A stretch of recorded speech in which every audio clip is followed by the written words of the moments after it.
در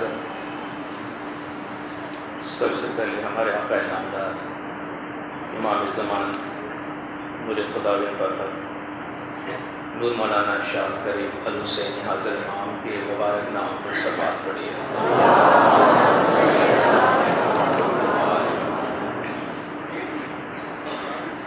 دلدار،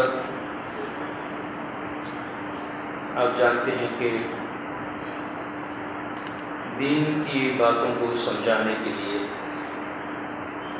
ہمیشہ تمثیلات اور تشریحات کا استعمال کیا جاتا ہے۔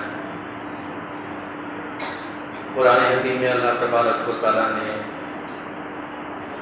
بے شمار تشریحات اور بے شمار مثالیں استعمال کی ہے، جس کی وجہ یہ ہے کہ اللہ فرماتا ہے کہ وَتِلْكَ الْأَمْثَالُ نَضْرِبُهَا لِلنَّاسِ لَعَلَّهُمْ يَتَذَكَّرُونَ يَتَفَكَّرُونَ کہ یہ جو مثالیں، یہ تشریحات بیان کی جاتی ہیں تاکہ لوگ ان پہ غور کریں، ان کو سمجھنے کی کوشش کریں۔ تو دین میں تمثیلات اور تشریحات کے استعمال کرنے کی وجہ یہ ہے کہ بہت دفعہ کچھ باریک باتیں، مجرد قسم کی باتیں جو براہ راست سمجھ میں نہیں آتی ہیں، تو ان کو آسان لفظوں میں سمجھانے کے لیے مثالیں دی جاتی ہیں۔ جیسے اللہ تبارک و تعالیٰ کا نور، اس کی روشنی کو سمجھنا انسان کی عقل کی بات نہیں ہے، تو اللہ تعالیٰ نے اس کو سورج سے مثال دے دی، چراغ سے مثال دے دی، شمع سے مثال دے دی، جو تھوڑا ہمارے لیے سمجھنا آسان ہو گیا۔ تو اسی طرح دین کو سمجھنے کے لیے کچھ مثالیں دی جاتی ہیں۔ ان میں سے ایک درخت کی مثال ہے۔ جس طرح درخت کی جڑیں ہوتی ہیں، اس کا تنا ہوتا ہے، اس کی شاخیں ہوتی ہے، اس کا برغبار ہوتا ہے، پھل پھول ہوتے ہیں، اور اسی طریقے سے دین کی کچھ بنیادیں ہوتی ہیں، دین کی کچھ جڑیں ہوتی ہیں جس پر دین کی پوری عمارت کھڑی ہوتی ہے۔ تو یہ اور مثال دین کی جو ہے وہ کسی عمارت سے دی جاتی ہے کہ کسی بھی عمارت کو بنانے سے پہلے آپ کو بنیاد رکھنی پڑتی ہے۔ مضبوط سے مضبوط عمارت بنیادوں پہ کھڑی ہوتی ہے، بنیادوں کے بغیر عمارت کھڑی نہیں ہوتی ہے۔ بنیاد جتنی گہری اور جتنی مضبوط ہے، عمارت اتنی مضبوط، اتنی دیر پا ہوگی۔ ایک دفعہ بنیادیں ڈالنے کے بعد آپ اس پہ عمارت بنا دیتے ہیں، اور پھر اس عمارتوں میں آپ کو رد و بدل بھی کرنا ہو، اس میں ایک دیوار نکال کے ایک اور دیوار لگانی ہو، ایک کمرہ ہٹا کے دوسرا کمرہ بنانا ہو، کھڑکیاں ہٹا کے دروازے بنانے، تو بناتے رہتے ہیں، رینوویشن کرواتے رہتے ہیں۔ مگر عمارت کی رینوویشن کرنے میں آپ بنیادوں کو نہیں چھیڑتے، بنیادوں کو ہاتھ نہیں لگاتے ہیں، بھول جاتے ہیں۔ مگر عمارت کی پائیداری بنیادوں پر قائم ہے۔ بالکل اسی طرح ہم جو دین پہ عمل کرتے ہوئے جو دین کا پھل کھاتے ہیں، جو دین کا فروٹ کھاتے ہیں، جو دین کا فیض حاصل کرتے ہیں، ہماری زندگی میں دین کی جو برکات ہے ان کو ہم حاصل کرتے ہیں، اس کی بنیادیں ہوتی ہیں، بنیادیں ہوتی ہیں۔ بہت دفعہ یہ بنیادیں ہمارے ذہن سے نکل چکی ہوتی ہیں، ہمیں یاد بھی نہیں ہوتا، مگر یہ ہمیں بھولنا نہیں چاہیے کہ یہ عمارت بنیاد کے بغیر نہیں کھڑی ہے۔ تو کبھی کبھی بنیادوں کو یاد دلانا ضروری ہو جاتا ہے۔ مولانا حضرت امام شاہ کریم الحسینی صلوات اللہ علیہ نے اپنے فرمان میں فرمایا ہے کہ ہماری پوری تاریخ کے دوران ہمارے کچھ پرنسپلز یعنی کچھ اصول ہیں، ہماری کچھ اخلاق ہیں، جنہیں وقتاً فوقتاً آپ کو یاد دلانا ضروری ہو جاتا ہے، اور جب جب ضرورت محسوس ہوئی مولانا نے فرمایا ہم آپ آپ کو وہ ان بنیادوں کی، ان اصولوں کی یاد دہانی کرواتے رہیں گے۔ تو کبھی کبھار ان بنیادوں کو یاد کر لینا ضروری ہے تاکہ ہماری توجہ ان سے ہٹنے نہ پائے اور ان کی اہمیت ہمارے دل میں، دماغ میں ہمیشہ برقرار رہے، اور ہمیں یاد رہے کہ بنیادوں پر کبھی بھی سمجھوتا نہیں ہو سکتا ہے، اصولوں پہ کبھی سمجھوتا نہیں ہوتا ہے، بنیادوں پہ کبھی کسی قسم کی کوئی سودے بازی نہیں ہوتی ہے۔ قرآن حکیم میں اللہ تبارک و تعالیٰ نے بالکل اسی طریقے سے دین کی دو بنیادوں کا بار ذکر کیا ہے، اور یہ دو بنیادیں ہیں اقیموا الصلاۃ وآتوا الزکاۃ، صلاۃ قائم کرو، اللہ کو یاد کرو، اور زکوٰۃ ادا کرو، مال واجبات، اپنے مال کو پاک کرنے کا جو حصہ ہے اپنے مال سے نکالنے کا وہ ادا کرو۔ بار بار قرآن کہتا ہے اقیموا الصلاۃ وآتوا الزکاۃ۔ رسول خدا صلی اللہ علیہ وآلہ وسلم نے فرمایا لا صلاۃ لمن لم یؤت الزکاۃ، جو مال واجبات زکوٰۃ ادا نہیں کرتا ہے اس کی صلاۃ بھی قبول نہیں ہوتی ہے، کیونکہ یہ دونوں بنیادیں ایک ساتھ ہیں اور ایک ساتھ چلتی ہے۔ مانع الزکاۃ فی النار، آپ نے فرمایا جو زکوٰۃ کو روک لیتا ہے، یعنی جو مال واجبات، جس کی ہم تھوڑی سی تشریح کریں گے آگے چل کے کہ وہ کیا ہے، جو اس کو ادا نہیں کرتا وہ آگ میں ہے۔ آگ کا مطلب یہ ہے کہ وہ مال اس کے لیے جہنم بن جاتا ہے، اس مال میں اس کو خوشی نہیں ملتی، وہ مال ہی اس کو جلاتا ہے۔ تو قرآن حکیم میں جو زکوٰۃ کا لفظ استعمال ہوا ہے، یہ آپ یوں سمجھ لیجئے کہ ایک بڑا عنوان ہے۔ زکوٰۃ کا مطلب پاکیزگی اور برکت، بڑھوتنی، پاکیزگی پیوریفیکیشن اینڈ ایبنڈنس، اضافہ ہونا، برکات ہونا، بڑھنا، یہ دو معنی ہیں زکوٰۃ کا۔ اور یہ زکوٰۃ اپنے مالوں میں سے کس طریقے سے ادا کرنا، اس کے متعلق چند مختلف ارشادات ہیں جس میں اللہ تبارک و تعالیٰ ہمارے مال کو پاک کرنے کے طریقے کی طرف اشارہ فرماتا ہے۔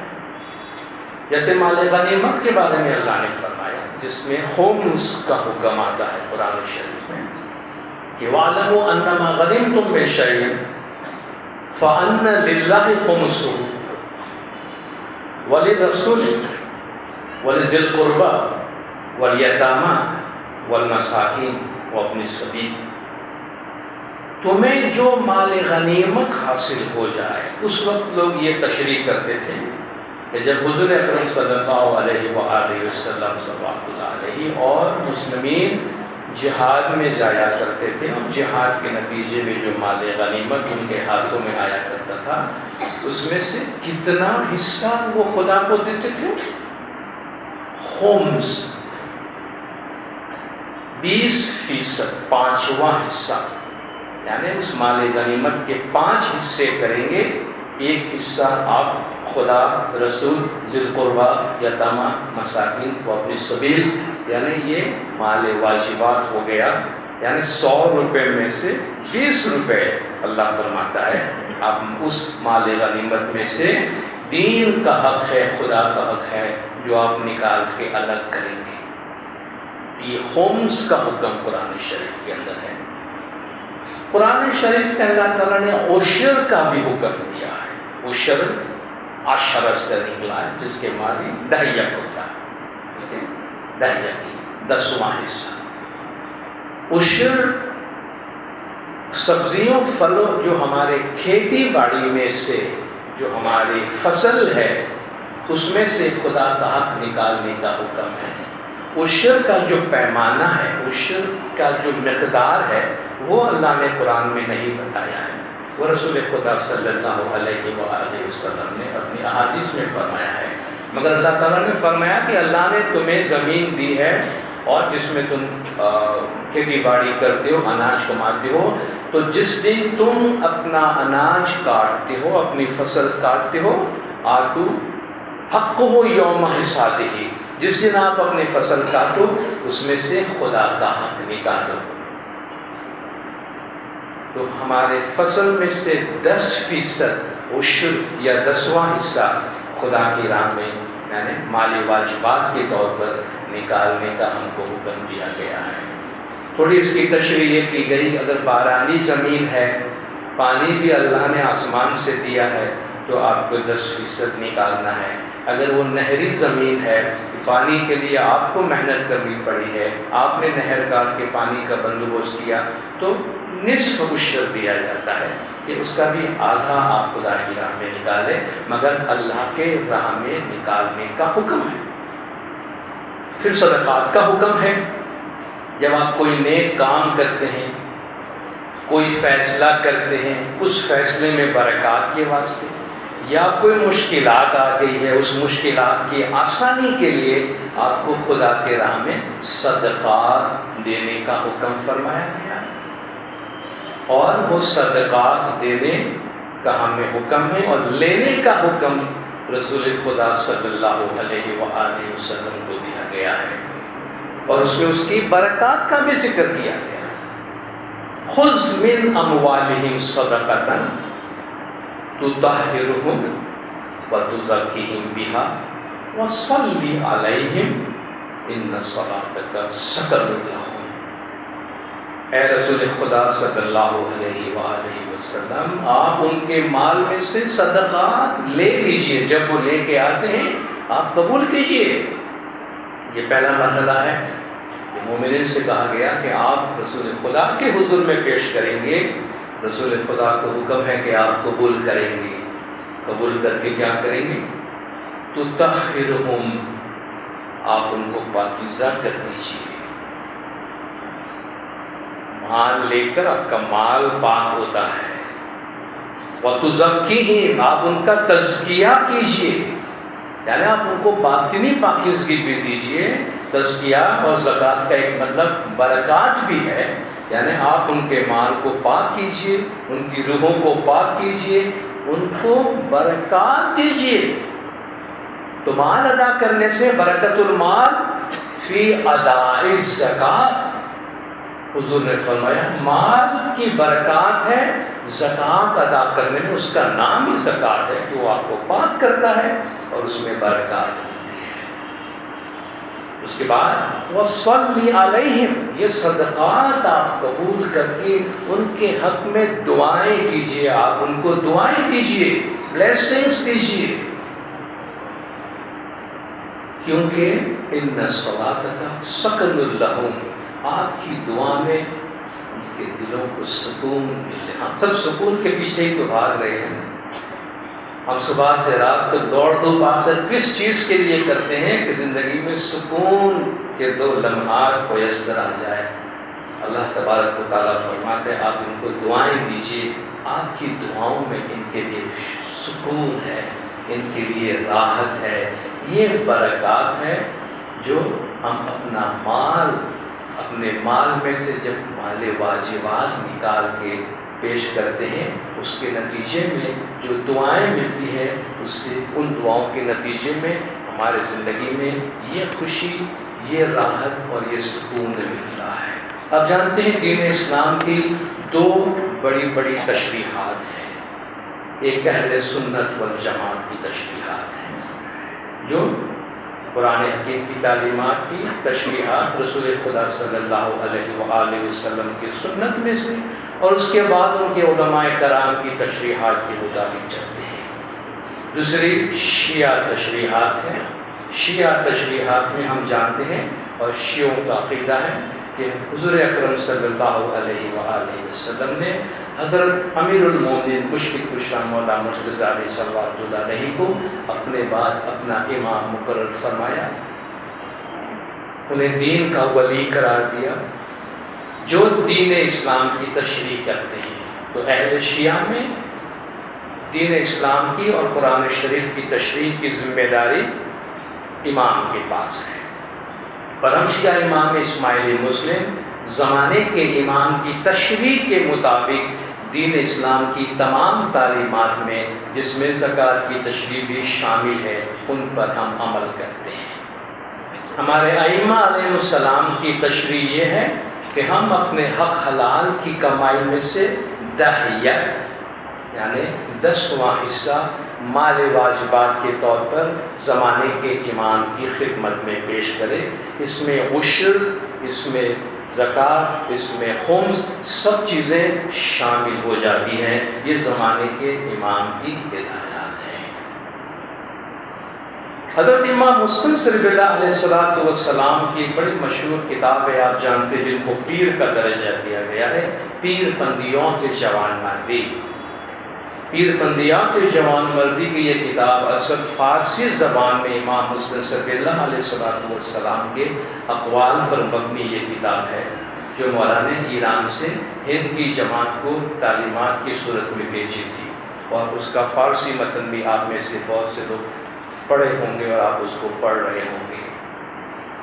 اس پیر پندیہ کے جوان مردی میں امام مسلم صلی اللہ علیہ السلام فرماتے ہیں کہ حقیقی مومن وہی ہے جو اپنے مال یعنی آمدنی میں سے 10واں حصہ جو امام میں حاضر کا حق ہے، صدق دل سے اور مکمل طور پر جدا کرتا ہے اور اپنے امام زمان کے حوالے کر دیتا ہے، اس اصول سے کہ وہ اپنی ان تمام مالی منفعتوں اور آمدنیوں کے جو اسے حاصل ہوا کرتی ہیں 10 حصے کرتا ہے، اور اپنے اس رزق و روزی کے بھی جو اللہ تعالیٰ اپنے بندوں کو عطا فرماتا ہے، اور ان 10 میں سے 1 حصہ امام کی ملکیت ہے، جس کو حقیقی مومن جدا کر دیتا ہے، اور اس حصے کو حضرت مولانا شاہ مردان مرتضیٰ علی علیہ السلام کے حضور میں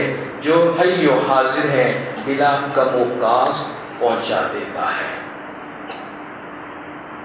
حقیقی مومن وہی ہے جو اپنے تمام کاروبار، تجارت اور آمدنی و منافع کو حساب کر کے 10 یعنی 10واں حصہ مال واجبات کے طور پر اپنے امام وقت کے حضور میں پہنچا دیتا ہے، اور اگر پاک اعتقاد، سچائی اور کامل طور پر پہنچا دے تو اس کو دنیا میں فیض و برکت اور آخرت میں سعادت حاصل ہوگی۔ بالکل واضح اور صاف حکم ہے کہ اپنی تمام آمدنی، ہماری حق حلال کی تمام کمائیوں میں سے 10 یعنی 10واں حصہ، جنہیں ہم ہندوستان کی زبان میں 10 بھی کہتے ہیں، وہ زمانے کے امام کے حضور میں ادا کریں۔ ہندوستان کے جو اسماعیلی ہیں وہ اس میں 2.5% کا اور اضافہ کرتے ہیں، جو وہ پیر کا حق، پیر کے حق کے طور پر جب پیروں نے دعوت دی تو وہ 2.5% پیر کو ادا کیا کرتے تھے۔ اب جب پیروں کا سلسلہ ختم ہوا اور امام نے پیر کا منصب بھی اپنے پاس رکھا، تو ہند کے اسماعیلی، انڈین ٹریڈیشن کے اسماعیلی 10واں حصہ اور 2.5% پیر کا حصہ، یہ دونوں زمانے کے امام کے حضور میں پیش کرتے ہیں۔ حضرت امام سلطان محمد شاہ صلوات اللہ علیہ نے تعلیقہ مبارک بھیجا تھا 1948، 5 فروری کانز سے مولانا یہ تعلیقہ بھیجا، اور اس تعلیقہ کو مولانا نے جو ایڈریس کیا ہے، مخاطب کیا ہے، مولانا کن کو مخاطب کیا ہے؟ To all true Ismailis, to all true Ismailis, تمام حقیقی اسماعیلیوں کے نام، تمام سچے اسماعیلیوں کے نام۔ مولا فرماتے آل منڈلیز، تمام مجالس، سچ ایز 5-12 سال، جیسے کہ 5-12 سال کی مجلس ہوتی ہے، آپ جانتے ہیں، and my spiritual children of other mandlis, اور دوسری مجالس کے ہمارے روحانی بچے، شوڈ ناٹ فرگیٹ، یہ کبھی بھی نہ بھولے کہ تصون از دا فورموسٹ آف آل ڈیوٹیز، یہ 10واں یا 10 تمام فرائض میں سے اولین ہے، and without it there is no foundation. اس کے بغیر بنیاد نہیں ہے. اگر اس پہ عمل نہیں ہو رہا ہے تو عمارت تو شاید کھڑی ہے، بن گئی ہے، بغیر بنیاد. Without it there is no foundation. Just as without dua, even 2 minutes each time, there is no foundation for other prayers. جیسے کہ دعا کے بغیر پھر بھلے آپ 2 منٹ کے لیے بھی پڑھتے ہیں، مذہب کی کوئی بنیاد نہیں ہے. اسی طرح یہ 10 ادا کیے بغیر، مال واجبات ادا کیے بغیر مذہب کی کوئی بنیاد نہیں ہے. یہ فورموسٹ آف آل ڈیوٹیز، تمام ذمہ داریوں میں سے اولین ذمہ داری ہے.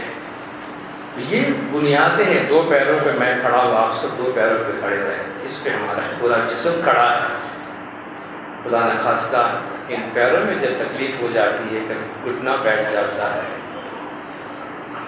کسی کے پیر میں تکلیف ہوتی ہے، ایک پیر بھی چلنا چھوڑ دے آپ کا، تو آپ سمجھ سکتے ہیں کتنی تکلیف ہوتی ہے کہ آپ جسم کو آگے لے کے چلیں. اور خدا نہ خواستہ اگر دونوں پیر بیٹھ گئے تو ہم دیکھتے ہیں کہ انسان کا حال کیا ہوتا ہے.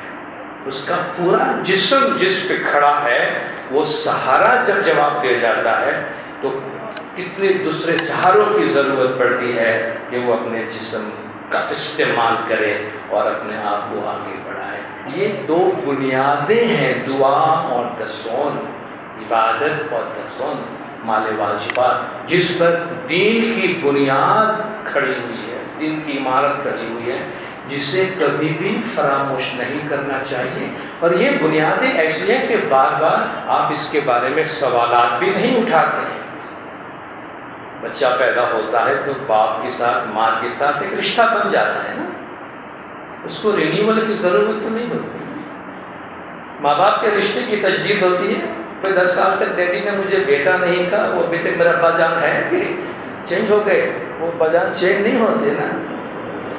اس کو آپ کو وہ کوئی لیز کا پیپر نہیں ہے کہ لیز ختم ہو گیا پھر سے ایگریمنٹ کرنا پڑے گا ہمیں. وہ قدرت کا بنایا ہوا ایک رشتہ ہے.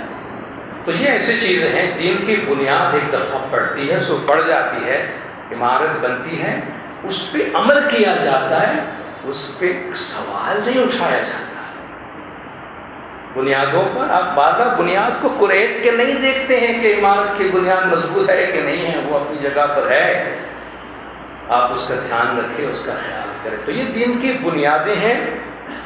اور اس کا قرآن حکیم میں اللہ تبارک و تعالیٰ نے ہماری جو روزی ہم کماتے ہیں اس کو حلال کرنا اور پاک و پاکیزہ کرنے پر بڑا زور دیا ہے. ہم 2 مرحلے کی بات کریں گے، ایک حلال رزق اور ایک طیب رزق. ہم سب جانتے ہیں قرآن حکیم میں اللہ تبارک و تعالیٰ بار بار ہمیں فرماتا ہے حق حلال کی روزی کمایا کرو. اگر حق حلال کی روزی اور پاکیزہ روزی سے ہمیں کوئی فرق پڑنے والا نہیں ہوتا، اگر اس سے ہمیں کوئی چیز متاثر نہ کر رہی ہوتی تو اللہ تبارک و تعالیٰ کو اتنی فکر کیوں ہے کہ ہماری کمائی حلال کی ہونی چاہیے. وہ کیوں اتنا زور دیتا ہے کہ بھئی کمائی حلال کی ہو تمہاری اور طیب ہو. کچھ تو ہے بات اس میں. اللہ کو کسی کے مال کی ضرورت تو نہیں ہے نا، وہ ہمارا مال لے کر کیا کرے گا. بچہ اگر کوئی غلط چیز اٹھا کے منہ میں ڈالتا ہے تو ماں چھین لیتی ہے اس کے ہاتھ سے. وہ ماں اولاد کی دشمن نہیں جو کھینچ دیتی ہے اس کے ہاتھ سے. وہ ماں جانتی ہے کہ یہ بچے کے لیے نقصان دہ ہے، یہ میرے بچے کی صحت تباہ کرتی ہے.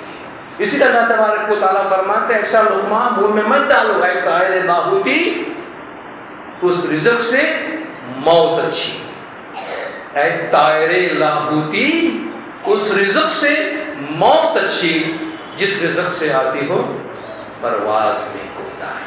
وہ کھانا کھانے سے تو مر جانا اچھا ہے. آپ سمجھیے اگر ہماری دعوت کی جاتی ہے، مولا بابا نے ہمیں دعوت دی ہے، مولا نے ہمیں کھانے پہ دعوت دی، آؤ میرے ساتھ کھاؤ، مگر میرا کھانا بڑا سادہ سا ہے، درویشوں کا کھانا ہے. ہم کہیں گے کہ ہاں مولا تو نہیں کھلائے گا، تیری سنگت بہت بڑی بات ہے. ٹھیک ہے، تو نے بلایا ہے یہ بہت بڑی بات ہے. کھانے کو چھوڑو، سادہ کھانا تو سادہ کھانا۔ دوسری طرف آپ کو شیطان بھی دعوت دے رہا ہے، آؤ میں 5 کورس 7 کورس کی دعوت کرتا ہوں تمہارے لیے، جو کھانا ہے کھاؤ، دنیا بھر کی ساری چیزیں میرے پاس ہے، آؤ میرے ساتھ بیٹھو اور کھاؤ۔ حقیقی مومن کہاں جائے گا؟ کہاں جائے گا؟ شیطان کی وہ لیوش دعوت میں تو نہیں جائے گا نا۔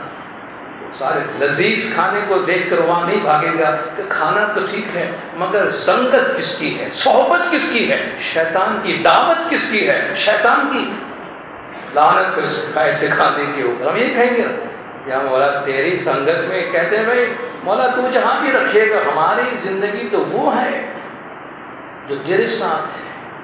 تو اللہ تبارک و تعالیٰ اس لیے ہمیں فرماتا ہے کہ قُل لَا يَسْتَوِي الْخَبِيثُ وَالطَّيِّبُ، انہیں کہہ دو کہ خبیث اور طیب ایک جیسے نہیں ہوتے ہیں۔ خبیث آپ جانتے ہیں ناپاک، طیب پاک۔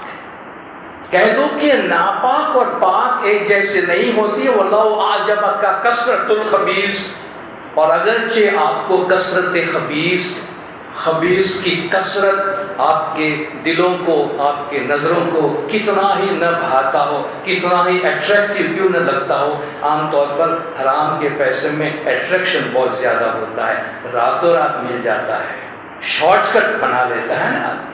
بھئی شارٹ کٹ میں امیر بننا ہے تو وہ تو بھی ایمانداری سے شاید ہی کوئی شارٹ کٹ نکل سکتا ہوگا، مگر بھئی ہمارے پاس اتنا ٹائم نہیں ہے، اتنا پیسہ ہمیں چاہیے، تو پھر تو شیطان کا سہارا لینا پڑتا ہے۔ لاؤ جب کثرت الخبیث، اگر خبیث تمہیں دعوت بھی دیتا ہو، تمہیں بڑا اچھا لگتا ہو، وہ دیکھو یہ لوگ کتنے مزے کر رہے ہیں، مگر خبیث ہے کہ یاد رکھنا، تمہیں کتنا بھی اچھا لگتا ہو، خبیث اور طیب ایک جیسے نہیں ہو سکتے ہیں۔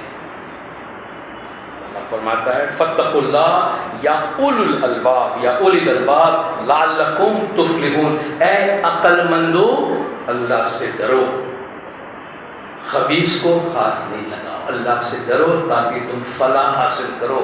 جب روزی کمانے کے لیے جاتے ہو، کلوا مما رزقکم اللہ حلالا طیبا، اللہ نے جو رزق تمہیں دیا ہے اس میں سے حلال کماؤ، اس میں سے طیب کو کماؤ۔ تو یہ تو بات طے ہو گئی کہ روزی ہمیں کتنی بھی ملے، تھوڑی ملے زیادہ ملے، ہم حرام چیز پہ، ناجائز چیز پہ، جس سے ہمارا اخلاق منع کرتا ہے، ہاتھ نہیں ڈالیں گے۔ مولانا حضرت امام شاہ کریم الحسین صلوات اللہ علیہ نے اپنے فرمان میں فرمایا کہ ہم چاہتے ہیں کہ آپ یہ سمجھیں کہ آپ کی دنیاوی زندگی آپ کی دین کی تعلیمات کے اندر چلنی چاہیے، یعنی آپ کی دنیاوی زندگیوں پر آپ کی دین کی تعلیمات حاوی ہونے چاہیے۔ اس لیے ایمانداری سے چلے۔ اور روزی کمانے کے متعلق مولانا نے فرمایا earn your living honestly، earn your living honestly، اپنی روزی ایمانداری سے کماؤ۔ اس میں کوئی لمبی چوڑی تشریح کی ضرورت نہیں ہے، کوئی مشکل ترجمہ اس کا نہیں ہے، بچہ بھی اتنی انگریزی سمجھتا ہے کہ earn your living honestly، اپنی روزی دیانتداری سے کماؤ۔ افریقہ میں امام نے فرمایا کہ بی کلیئر، آنیسٹ، اسٹریٹ، صاف ستھرے رہو، ایماندار رہو، سیدھے رہو۔ کتنا کھل کے مولا فرمایا، ہاتھ میں کوئی میل نہ ہو، رات کو سونے کے لیے جائیں تو ضمیر پہ کوئی بوجھ نہ ہو کہ آج میں نے گندا کام کر دیا، آج میں نے جھوٹ بول دیا، آج میں نے 2 روٹی حرام کی لے آیا ہوں، خود بھی کھا رہا ہوں، اولاد کے منہ میں بھی ڈال رہا ہوں، بڑا ظلم کر رہا ہوں۔ تو یہ بڑا بوجھ رہتا ہے، زمین بڑا بوجھ رہتا ہے۔ اللہ فرماتے ہیں بی کلیئر، ٹھیک ہے روزی تھوڑی کم ملی ہے مگر ضمیر پہ کوئی بوجھ نہیں ہے، شرمندہ نہیں، خدا کے روبرو شرمندہ نہیں ہوں میں نے گندی چیز کو ہاتھ نہیں لگایا۔ بی کلیئر، آنیسٹ، دنیا کی سب سے honesty is the best policy کہتے ہیں، ایمانداری، دیانتداری سب سے اچھی پالیسی ہے، جس میں آپ کو کچھ چھپانے کے لیے جھوٹ بولنے کی ضرورت نہیں ہے، کیونکہ ایک جھوٹ کو چھپانے کے لیے، ایک بے ایمانی کو چھپانے کے لیے 100 بے ایمانیاں اور کرنی پڑے گی، ایک جھوٹ کو چھپانے کے لیے 100 جھوٹ اور بولنے پڑیں گے۔ مولا فرماتے کلیئر رہو، آنیسٹ رہو، سیدھے رہو، سیدھے رہو، اسٹریٹ رہو، جہاں بھی جاؤ لوگوں میں تمہارا احترام ہو۔ مولا فرماتے کسی بھی دروازے سے جاؤ لوگ کہیں گے اسماعیلی ہیں، آغا خان کے مرید ہے، آنکھیں بند کر کے بھروسہ کر لو، یہ لوگ بے ایمانی نہیں کرتے ہیں، یہ لوگ سیدھے ہوتے ہیں، یہ لوگ ایماندار ہوتے ہیں۔ مولا فرماتے ہیں دنیا بھر میں ہماری جماعتوں کا احترام ہے، یہ احترام کس وجہ سے ہے؟ یہ احترام ہماری اخلاق کی وجہ سے، یہ دولت ہے ہماری، ہمارا اخلاق ہماری دولت ہے امام کی مہربانی سے۔ مولا فرماتا ہے کوئی بھی اسماعیلی غلط کام کرتا ہے تو پھر دنیا یہ نہیں کہے گی کہ یہ کینیڈا کا ہے یا یہ موزمبیق کا ہے یا انڈیا کا ہے یا پاکستان کا ہے یا امریکہ کا ہے، وہ کہیں گے یہ اسماعیلی ہے، اور اس کا اثر تمام اسماعیلی پہ پڑتا ہے۔ مولا فرماتے اس لیے کہ سیدھے رہو، ایماندار رہو، اور ہمارے طریقے کے اخلاق پر سختی سے کاربند رہو۔ مولا سختی سے ہمارے طریقے پر عمل کرتے رہو۔ اللہ تبارک و تعالیٰ کیوں اتنا زور دیتا ہے کہ غذا ہماری خوراک، ہمارے آمدنی حلال کی ہو، مالی واجبات نکالنے کے بعد پاک و پاکیزہ ہو؟ کیوں؟ اس کی وجہ یہ ہے کہ ہم جو کھاتے ہیں اس سے ہمارا وجود بنتا ہے۔ انگریزی میں کہتے ہیں you are what you eat, آپ وہ ہیں جو آپ کھاتے ہیں۔ حرام کا کھاتا ہے تو وجود حرام کا ہو جاتا ہے، سوچ بھی گندی ہو جاتی ہے۔ ایک دیا ہوتا ہے چراغ، چراغ میں روشنی ہوتی ہے، وہ روشنی ایندھن سے آتی ہے، ٹھیک ہے؟ اس چراغ میں آپ ایندھن ڈالتے ہیں، تیل ڈالتے ہیں، اس سے روشنی آتی ہے۔ اگر ایندھن صاف ستھرا ہے تو روشنی صاف ستھری آئے گی۔ آپ ایندھن کی جگہ پہ پانی ڈال دیں، اس تیل میں آدھا پانی آدھا تیل ڈال دیں، اس کا اثر روشنی پہ پڑے گا، شاید وہ روشنی نہ دے، آپ اس میں اور کچھ ملاوٹ کریں، دھواں بڑھ جائے گا، روشنی گھٹ جائے گی۔ ہمیں بھی جو ہمارے دماغ میں اکثر دھواں اڑتا ہوا نظر آتا ہے کہ راہیں نہیں سوچتی ہے، پریشانیاں ہیں، سوالات بڑے پیدا ہو رہے ہیں، بڑے شکوک و شبہات پیدا ہو رہے ہیں، تو یہ جو ایندھن ہمارے پیٹ میں جاتا ہے اس کو چیک کرنا بہت ضروری ہے۔ کیونکہ گجراتی میں کہتے ہیں ان تیسا من، ان کہتے ہیں اناج کو، من کہتے ہیں دل کو۔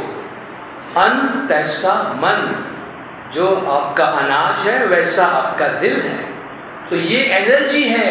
کھانے کے دو اثرات ہوتے ہیں، ایک تو اس کا جس کو آپ نیوٹریشن یا غذائیت کہتے ہیں کہ اس سے آپ کا جسم بنتا ہے، تو اس کی غذائیت سے بنتا ہے، مگر اسی کھانے سے اس کا وہ ہماری روح کو متاثر کرتی ہے کہ وہ کھانا تو بڑا جسم کے لیے اچھا تھا، مگر کمایا کیسے تھا،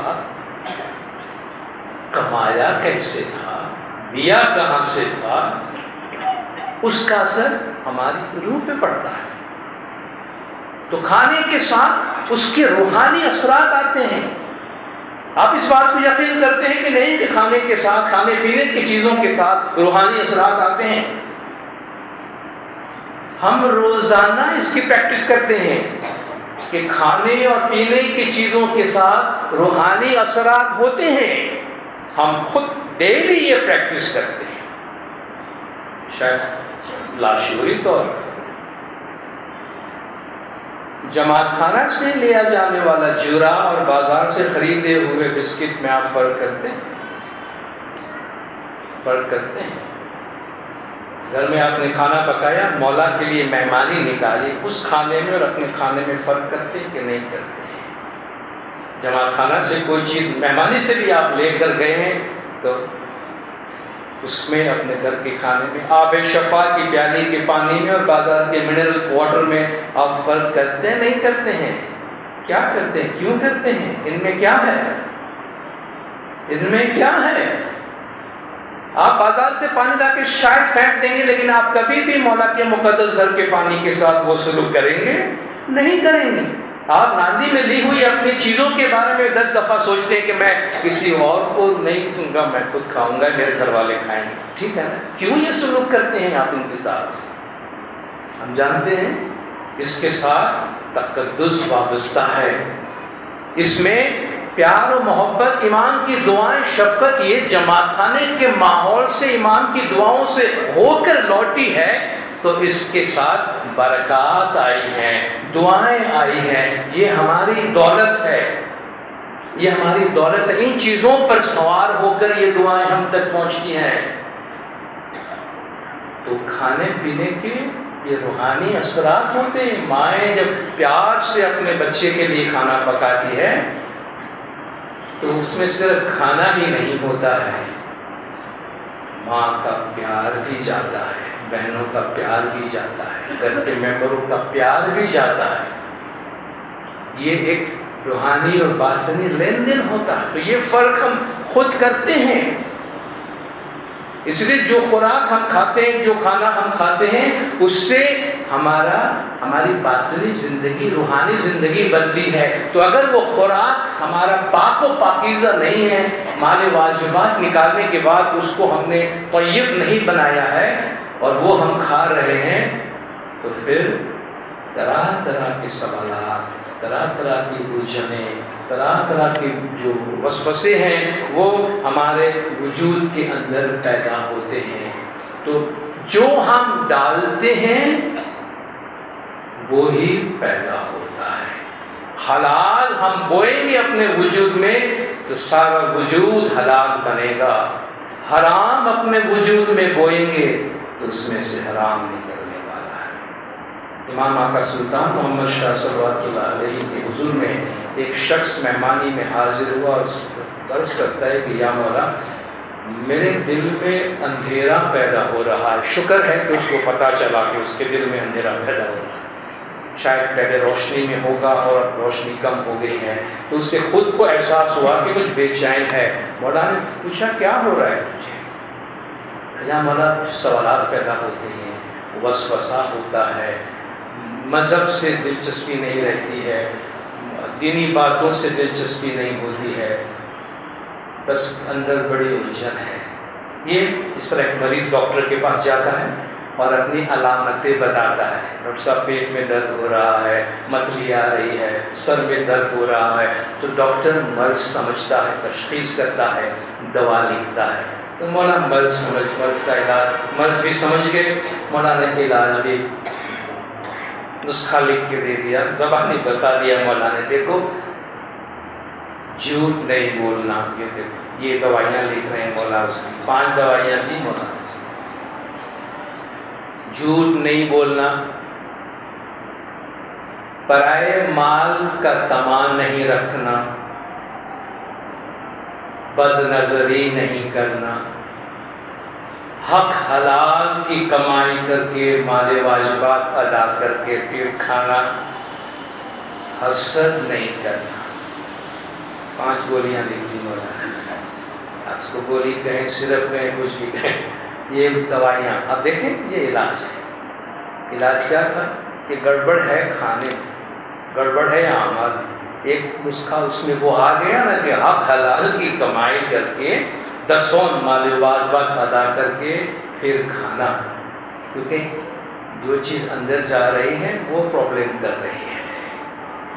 ایک بادشاہ سلامت نے ایک دفعہ اپنے 3 وزراء کو اپنے دربار میں بلایا، کہا میں تمہیں ایک کام دینا چاہتا ہوں۔ ان تینوں کو ایک ایک تھیلا پکڑا دیا، اور دیکھو میرا بہت بڑا باغیچہ ہے، اس میں طرح طرح کے پھل پائے جاتے ہیں، تم تینوں کے لیے میرا یہ کام ہے کہ تم جاؤ اور جو بہترین پھل ہے، بہترین فروٹ ہے، وہ اس کا ایک تھیلا بنا کر تم میرے واسطے بھر کے لے آؤ۔ بادشاہ سلامت کو پتا نہیں، یہ رات کو خواب میں دیکھ کے کچھ آ جاتے ہیں، صبح ہمیں حکم دے دیتے کہ یہ ان کے پاس پھلوں کی، کھانے پینے کی کون سی کمی ہے یہ جو ہمیں تھیلا پکڑا دیا؟ تو تینوں کی اپنی اپنی سمجھ تھی۔ ایک پہلا بڑا ایماندار وفادار بادشاہ سلامت نے فرمایا کہ اچھے اچھے پھل تو میرے لیے بھر کے لے آؤ۔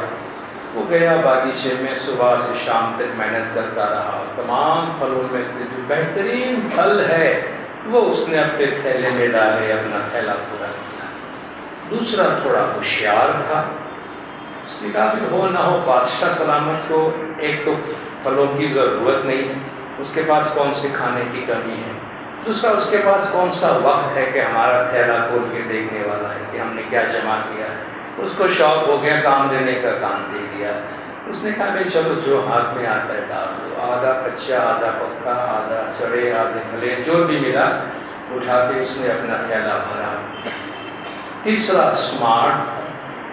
اسمارٹ لوگ آپ کو پتہ ہے work less and achieve more کہتے ہیں، کم کام کرو اور نتیجہ زیادہ حاصل کرو۔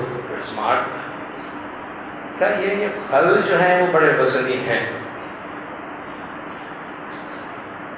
پھل جمع کروں گا تو تھیلا بنے گا وزنی، اب کون اتنا وزن اٹھاتا پھرتا ہے، اور بادشاہ کو کون سا ٹائم ہے کہ وہ میرا تھیلا کھولنے والا ہے۔ تو اس نے بجائے پھل کے گھاس پھوس ڈالنا شروع کیا کہ تھیلا بھی پھیل کے بڑا ہو جائے گا، اچھا نظر آئے گا، اور مجھے وزن بھی اتنا نہیں اٹھانا۔ Smart thinking. تینوں نے اپنے اپنے تھیلے بنا لیے۔ بادشاہ سلامت نے وقت کے مطابق شام کو تینوں کو دربار میں حاضر کیا، بھائی آج آپ جی بادشاہ سلامت حاضر ہیں۔ اور ہوا وہ جو انہوں نے سوچا تھا کہ بادشاہ سلامت کے پاس تو ٹائم نہیں ان چیزوں کو دیکھنے کے لیے، ماشاء اللہ آپ لوگوں نے بڑا اچھا کام کیا، اچھے پھل جمع کیے ہیں۔ درباریوں کو حکم دیا کہ ان تینوں کو ایک ایسے ویران جگہ پہ جا کے چھوڑ کے آؤ 7 دن تک، جہاں انہیں کسی بھی قسم کا کوئی کھانا پینا نہ دیا جائے، کیونکہ انہوں نے اپنے کھانے پینے کا اچھا سامان جمع کر دیا ہے۔ انہوں نے باغیچے میں سے بہترین پھل اپنے تھیلوں میں جمع کیا ہے، تو اب ان کو کھانے پینے کی کوئی پریشانی وہاں نہیں ہوگی، کوئی باہر کی سپلائی نہ جائے، وہ اپنے ان جمع کیے ہوئے کھانے پینے پر 7 دن گزارا کریں۔ آپ سمجھ سکتے ہیں کہ جو اسمارٹ بندہ تھا اس کا حال کیا ہوا ہوگا، وہ زندہ بھی رہا ہوگا کہ نہیں معلوم نہیں۔ مثال تمثیل ہے، کہنے کا مطلب کیا ہے، بالآخر یہ جو کچھ بھی ہم کر رہے ہیں اپنے لیے، دسواں مال واجبات ادا کرنا، امام کا حق ادا کرنا، اس کی ضرورت امام کو نہیں ہے، خدا کو ان مال کی ضرورت نہیں ہے، ہمیں ضرورت ہے کہ ہمارا مال پاک ہو۔ ہم سانس لے رہے ہیں، زندہ ہیں، سانس لے رہے ہیں، ہم کسی پر احسان کر رہے ہیں، ہم سانس لے کر کسی پر بھی احسان کر رہے ہیں۔ بچہ بھی سانس لے کر ماں باپ پہ احسان نہیں کر رہا ہے، خود اپنی زندگی جی رہا ہے۔ ہم تعلیم حاصل کر رہے ہیں تو ہم تعلیم لے کر کیا کسی پر احسان کر رہے ہیں؟ اپنے آپ کو ہی بنا رہے ہیں۔ اگر ہم اپنی صحت کی حفاظت کرتے ہیں، صاف ستھرے رہ رہے ہیں، اپنے جسمانی صحت کی بھرپور حفاظت کر رہے ہیں، ہم دنیا والوں پہ بھی احسان کر رہے ہیں؟ نہیں، ہم اپنے آپ پہ احسان کر رہے ہیں کہ ہم اپنے آپ کو بنا رہے ہیں۔ اسی طرح اگر ہم اپنی روح کی فکر کر کے گندے مال سے اپنے آپ کو بچاتے ہیں، ہم اپنی روحانی صحت بنا رہے ہیں، تب بھی ہم کسی پر احسان نہیں کر رہے، اپنا ہی کر رہے ہیں۔ یہ یاد رکھیے گا۔ اگرچہ ہمیں یہ تعلیمات دی جاتی امام مرید ریلیشن شپ میں، امام مرید کے رشتوں میں، مال امام اور حق امام کے طور پر، مگر اس کا فائدہ مرید کے خود کے واسطے ہے، کیونکہ مولا نے فرمایا ہمارا پیسہ آتش ہے۔ مولا فرماتے ہمارا مال آتش ہے، آگ ہے، تمہارا پیسہ سوکھی لکڑیاں ہے۔ اور آپ سمجھ جائیے کہ سوکھی لکڑیوں کو کبھی آتش کے پاس نہیں رکھنا چاہیے، یا آتش کو، آگ کو کبھی سوکھی لکڑیوں کے درمیان میں نہیں رکھنا چاہیے۔ نتیجہ کیا ہوگا؟ ساری لکڑیاں جل کر خاک ہو جائیں گی۔ اس لیے ہمارے ماں باپ اس معاملے میں بڑے سخت ہوا کرتے تھے کہ مال امام کہتے ہیں اس سے دور رہو، اور اتنا دور رہو، مجھے معلوم نہیں یہاں روایت ہے یا نہیں، تقریباً سب جگہ روایت ہے کہ جماعت کے ہمارے وہ ورکرز، وہ دیندار جو مال امام کو ہاتھ لگا کے مفتی صاحب، کامریہ صاحب، کارسازی پر بیٹھنے والے، یہ چینج دینے والے، جن کا ہاتھ مال امام کو مس ہوتا ہے، ٹچ ہوتا ہے، وہ جماعت خانہ سے جانے سے پہلے اپنا ہاتھ دھوتے ہیں، اپنا ہاتھ دھو کر جاتے ہیں جماعت خانے سے۔ کیوں؟ کہ ان کو تعلیم یہ ہے کہ امام کے گھر کے پیسے، مال امام کا اثر بھی تمہارے ہاتھوں میں، انگلیوں میں نہیں رہنا چاہیے، یہ تمہارے گھر نہیں جانا چاہیے۔ کہا یہ اس سے اتنا دور رہو، کیونکہ تلک حدود اللہ فلا تقربوها۔ کیا مطلب ہے؟ یہ اللہ کی حدیں ہیں، حدیں ہیں تو حد پہ جا کے آدمی سامنے کو دیکھنے کی کوشش کرتا ہے۔ حدیں کیا ہے؟ باؤنڈری ہوتی ہے، بارڈرز ہوتے ہیں، آپ بارڈر پہ جا کے آگے دیکھتے ہیں، لیکن ہمیں کہا گیا تلک حدود اللہ فلا تقربوها، ان کے پاس بھی نہیں جانا۔ یہ کنواں ہے، کنویں میں اگر وہ پہاڑی دیوار نہ بنی ہو تو آپ اس کے پاس جائیں گے تب بھی گرنے کا خطرہ ہو جاتا ہے۔ پروٹیکشن نہیں ہے وہاں پہ، کوئی پروٹیکشن نہیں ہے۔ مال اس لحاظ سے بہت ہی خطرناک چیز ہے کہ وہ انسان کو بہت جلد بھٹکا دیتا ہے، راستے سے بھٹکا دیتا ہے۔ اس لیے ہم سے کہا گیا اپنے مال میں سے امام کا حق، مال واجبات ادا کر کے مال کو صاف رکھو، یہ تمہاری زندگی میں برکات لائیں گے۔ امام سلطان محمد شاہ صلوات اللہ علیہ کے حضور میں کچھ دیندار پیش ہوئے، غربت کا زمانہ تھا، مرید بہت تکلیف میں بھی ہوتے تھے، تو مریدوں نے شکایت کی مولا سے، اپنا دکھ روئے مولا کے سامنے کہ یا مولا ہم بہت پریشان ہیں، بہت دکھ ہے۔ مولا نے فرمایا دیکھو تم کہتے ہو دکھ ہے، دکھ ہے، دکھ ہے، تکلیف ہے، تکلیف ہے، تکلیف ہے، ہم آپ کو علاج بتاتے ہیں۔ مال واجبات ادا کرو، مال واجبات ادا کرو، مال واجبات ادا کرو۔ آپ کہیں کہ یہ کیا بات ہوئی؟ بندے کے پاس پہلے سے ہی کچھ کھانے کو نہیں ہے، دکھی ہے، اپنا دکھ رو رہا ہے، مولا بول رہے ہیں میرا حصہ، ایسا لگتا ہے۔ اب اس کے پاس کچھ نہیں تو مولا بولتے ہیں مجھے دو، مولا یہ نہیں بولتے ہیں۔ مال واجبات ادا کرو مطلب بوئے بغیر تو نہیں کھا سکو گے نا، تم بولتے نہیں ہو، یہ قدرت کا قانون ہے، اقرض اللہ قرضا حسنا فیضاعف لہ اضعافا کثیرا، اللہ کی راہ میں دو تو اللہ تمہیں بڑھا کے دے گا۔ تو فرماتے ہیں، مولا فرماتے ہیں کہ کچھ تو کچھ بو زمین پہ، تمہیں اگر چاہیے برکات، دیے بغیر، حق دیے بغیر تم دینے کی بغیر لینے کا سلسلہ شروع نہیں ہوگا۔ مولا یہ فرماتے ہیں کہ یہ قدرت کا قانون ہے، اس کے مطابق تمہیں چلنا پڑے گا۔ کچھ کسانوں کی مہمانی ہے مولا کے حضور میں، کسان، کاشتکار، کشاورز، ان کی مہمانی تھی، اور مولا نے اس سے پوچھا کہ تم کشاورز ہو، تم کھیتی باڑی کرتے ہو، کاشتکار ہو۔ کاشتکار عام طور پہ اپنے جو زمیندار ہیں، مالک ہے، ان کے مقروض ہی ہوتے ہیں، ان پہ بڑے قرضے رہتے ہیں عام طور پہ، جو زمین خود کی نہیں ہوتی ہے اور قرضے دے کے گزارا کرتے ہیں۔ مولانا نے ان سے ایک سوال پوچھا، تم میں سے کون کون مقروض ہے اور کس پر کتنا قرض ہے؟ تم میں سے کتنے لوگ مقروض ہیں، کن پر کتنا قرض ہے؟ تو کہتے ہیں خدا نے آپ کی دعا ہے، مہربانی ہے، ہم میں سے کسی پر ایک پیسے کا قرض نہیں ہے، ہمارا سب اپنا ہے، کسی پر ایک پیسے کا قرض نہیں۔ ماشاء اللہ، ماشاء اللہ، دیکھو یہ دسون کی برکت ہے، یہ مال واجبات کی برکات ہے۔ تمہارے پاس کم ہے لیکن دیکھو مقروض نہیں ہو، بوجھ نہیں ہے تمہارے اوپر کوئی۔ یہ تعلیمات زمانے کے امام ہمیں دیتے ہیں کہ اپنے آپ کو پاک صاف رکھو۔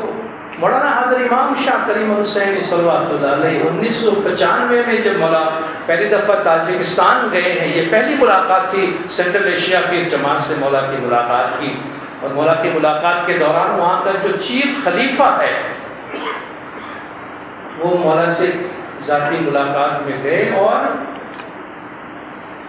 جب وہ جماعت امامت سے دوسری جماعتوں سے کٹی ہوئی تھی، اس دوران جو مال امام ان کے پاس مال واجبات جمع ہوا تھا وہ ایک پوٹلی میں ڈال کر امام کے حضور میں پیش کی، اور آپ کو پتہ ہے اس میں پیسے، اس میں کرنسیاں کون سی تھی جو اس وقت ختم ہو گئی تھی؟ زار کے زمانے کے سکے، اس زمانے کے نوٹ جس کی چلن ختم ہو چکی ہے، اب وہ بازار میں کوئی ویلیو نہیں ہے، مگر مال امام مٹھی میں بند کر کے رکھے تھے۔ خداوند اشروں سے یہ آپ کی امانت ہم نے سنبھال کے رکھی ہے۔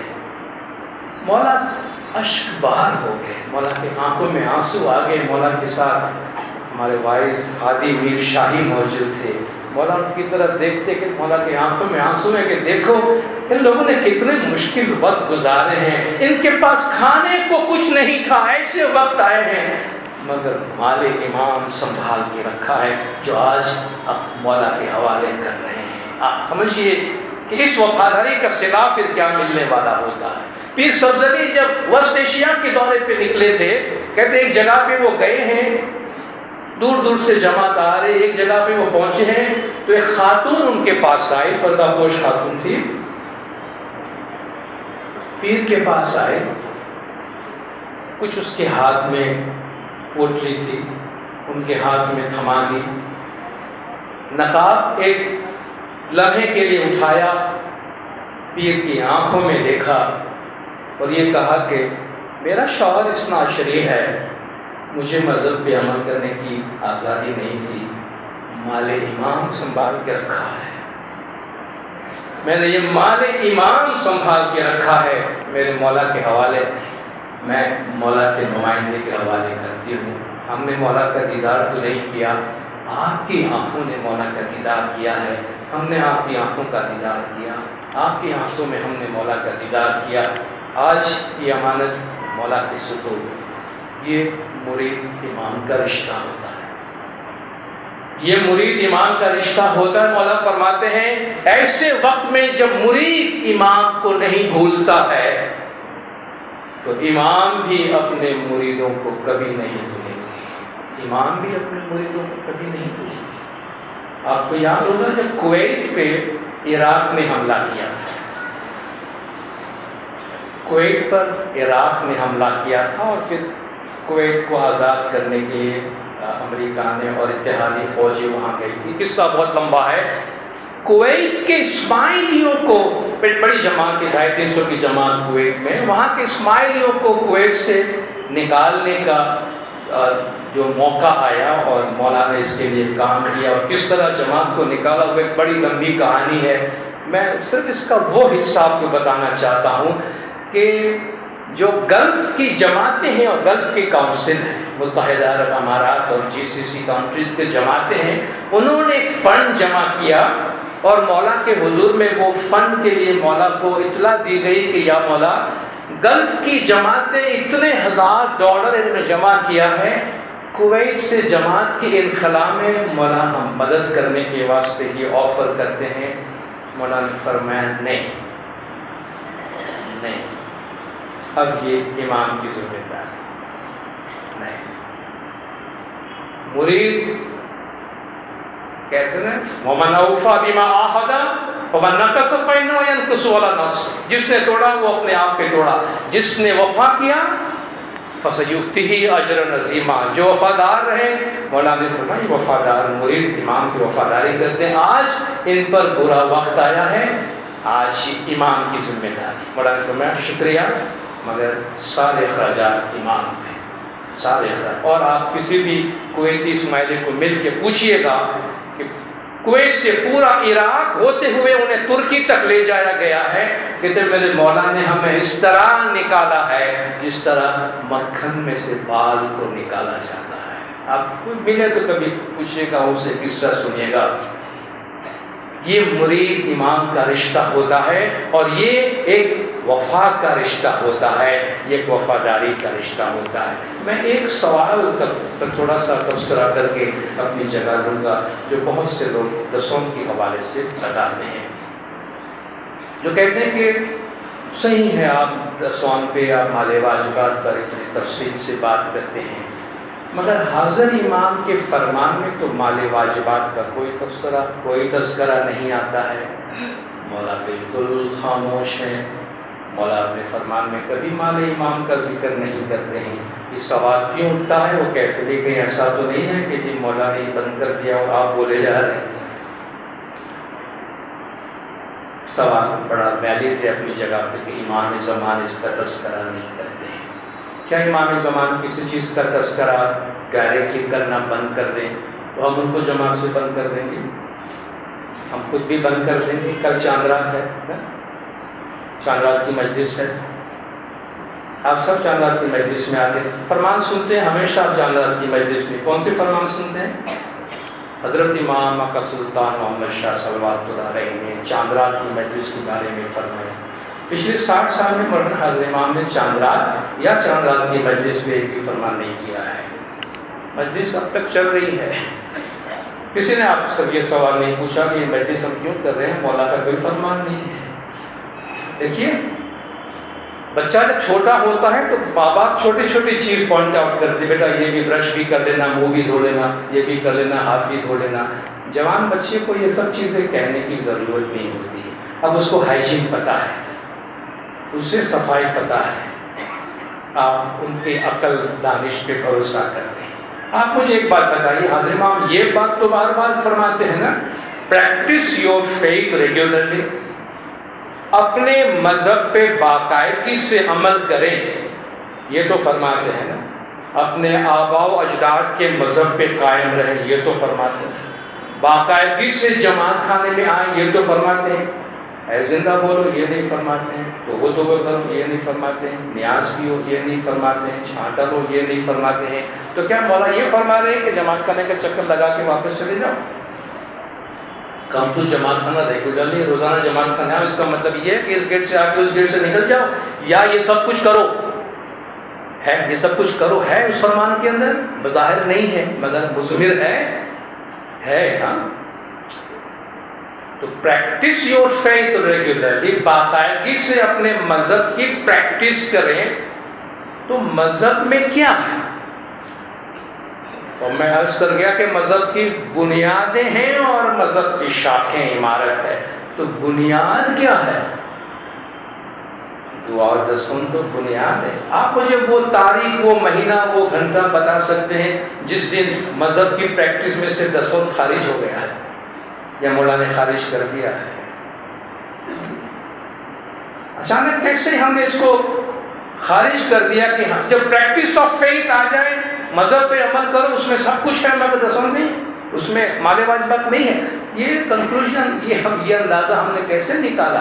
امام زمان کو یہ باتیں، چھوٹی چھوٹی چیزیں کہنے کی ضرورت نہیں ہے. اور سب سے بڑی بات یہ کہ جب مال امام کا تذکرہ آتا ہے، مال ادا کرنے کا تذکرہ آتا ہے، آپ کو لگتا ہے یہ زمانے کے امام کی شایان شان ہوگی یہ بات کہ بار بار مولا ہمیں یہ یاد دلائے میرا حق نہیں بھولنا، میرا پیسہ نہیں بھولنا؟ اچھا لگتا ہے؟ بھائی قرضدار کون ہے؟ دسون ادا کرنا ذمہ داری کس کی ہے؟ ہماری ذمہ داری ادا کرنے کی ہے کہ امام کی ذمہ داری مانگنے کی ہے؟ آپ کسی کے مکان میں کرایہ دار تو ہوں گے، مولا کرے ہم سب کا اپنا مکان ہو جائے، لیکن ہم کرایہ دار ہوں گے.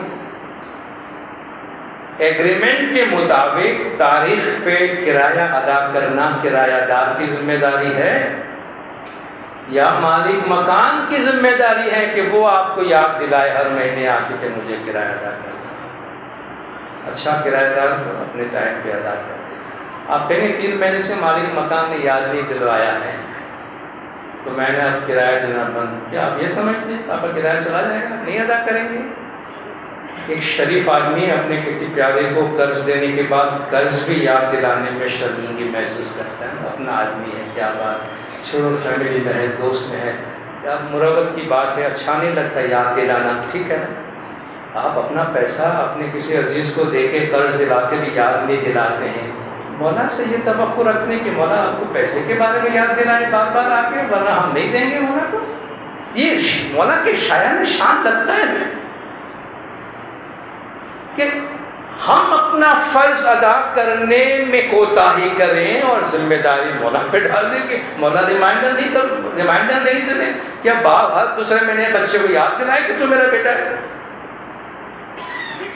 اس میں ریمائنڈر کی کوئی ضرورت نہیں، وہ ایک رشتہ پکا رشتہ ہے۔ میرے خیال سے اس سے زیادہ تفصیل بتانے کی اور کوئی ضرورت نہیں ہے کہ جب مولا فرماتے ہیں اپنے مذہب پر باقاعدگی سے عمل کرو، تو ہم اچھی طرح جانتے ہیں کہ مذہب پر باقاعدگی سے عمل کرنے کا کیا مطلب ہوتا ہے۔ میں صرف ایک دو سوالات جو موٹے موٹے دسون کے بارے میں اس کی وضاحت کر کے اپنی جگہ لیتا ہوں کہ خدا نہ خاص کا دسون سے اگر ہم میں بھول چک ہو گئی ہے، غلطیاں ہو گئی ہے، تو ہم جب جماعت خانے میں بخشش لیتے ہیں، چھانٹا لیتے ہیں، معافی مانگتے ہیں، وہ ہمیں مولا بخش دیتا ہے۔ جان بوجھ کر اگر ہم نے روکی ہوئی ہے تو اس کا ہم پہ قرض چڑھ جاتا ہے، کیونکہ وہ امام کا حق ہے جس کو ہم نے جان بوجھ کے روکا ہے، تو یہ مرید کو وہ کلیئر کر دینا چاہیے۔ ہماری جو خالص نیک آمدنی ہے، یعنی آپ کو جو تنخواہ ملتی ہے، اگر اس میں سے گورنمنٹ کا ٹیکس کٹتا ہے، انکم ٹیکس کٹتا ہے، تو وہ کاٹ کے خالص آپ کی جو رقم ہے اس میں سے 10 ادا کرنا ہے۔ کاروبار کرتے ہیں تو کاروبار کے جو اخراجات ہیں وہ نکالنے کے بعد جو منافع ہے اس میں سے ہمیں 10 نکالنا ہے۔ گھر کا خرچہ، بچوں کے اسکول خرچہ مائنس نہیں کرنا ہے، ان کو علیحدہ نہیں کرنا ہے۔ کاروبار سے متعلق جو اخراجات ہیں وہ نکالنے کے بعد آمدنی میں سے ہم امام کا مالی واجبات ادا کریں۔ والدین مالی واجبات ادا کرنے کے بعد اپنی اولاد کو پیسے دیتے ہیں، تو اولاد کو پھر سے اس میں سے نکالنے کی ضرورت نہیں ہے، ان کا والدین کے پیسے پہ حق ہے۔ بچے کما کر مالی واجبات ادا کر کے والدین کو دیتے ہیں، تو والدین کا حق بھی اولاد پہ ہوتا ہے، ان کو پھر سے اس میں سے دینے کی ضرورت نہیں ہے۔ بچوں کو آپ خرچی کے لیے جو پیسے دیتے ہیں ان کی حوصلہ افزائی کریں کہ وہ ان میں سے مالی واجبات کے طور پہ کچھ ڈالیں، تاکہ بچپن سے ہی ان کی عادت ہو جائے کہ مالی واجبات ہمارے پریکٹس کے اہم حصوں میں سے ایک اہم حصہ ہے۔ اور جو امام کے حق کا پیسہ ہے، مالی واجبات امام کا ہے، وہ ہم کسی اور کام میں، بھلے وہ کتنا بھی نیک کام ہو، ہم خرچ نہیں کر سکتے۔ مثلا مجھے مالی واجبات کے پیسے جمع خانے ڈالنے ہیں اور مجھے پتہ چلا کہ بھئی کوئی ضرورت مند بھی ہے، کہیں ڈونیشن کی بھی ضرورت ہے، تو وہ مولا کی اجازت کے بغیر مولا کا پیسہ میں براہ راست نہیں دے سکتا ہوں کسی کو۔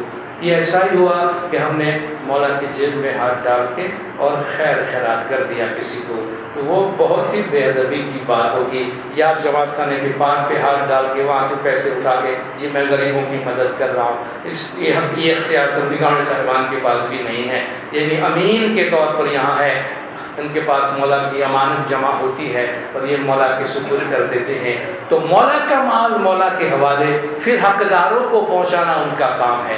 حق امام ادا ہونے کے بعد اگر ہمارے استطاعت ہے، ہم جو بھی اور نیکی یہ کام کر سکتے ہیں وہ کریں، مگر امام کا حق امام زمان کی اجازت کے بغیر، اگر آپ کے پیسے میرے پاس ہیں، میں آپ کو پوچھے بغیر کسی اور کو دے دوں اور کہہ دو جی آپ کی طرف سے میں نے اس کو دے دیا، تو آپ تو قبول نہیں کریں گے نا، جی میں نے آپ کو دیا ہے آپ مجھے لوٹائیں، سیدھی سی بات ہے۔ تو یہ کچھ موٹی موٹی باتیں تھی یاد دہانی کے طور پر مال واجبات کے حوالے سے کہ ہماری زندگی میں یہ اہم بنیاد ہے، اور ہماری باطنی روحانی ایمان کی زندگی کی تقویت کے لیے، تازگی کے لیے، سلامتی کے لیے یہ ایک بہت بڑی بنیاد ہے، جس پہ ہماری طرف سے کبھی کوئی کمزوری، کوئی کوتاہی نہیں ہونی چاہیے۔ خدا بنور مولانا شاہ کریم الحسین حاضمہ ہم سب کو صراط مستقیم پر قائم رکھے، مولانا جماعت کے تمام گناہ معاف کرے، سب کی نیک امیدیں پوری کرے، آخری دم تک ایمان سلامت رکھے، سکھی سلامت اور آباد رکھے،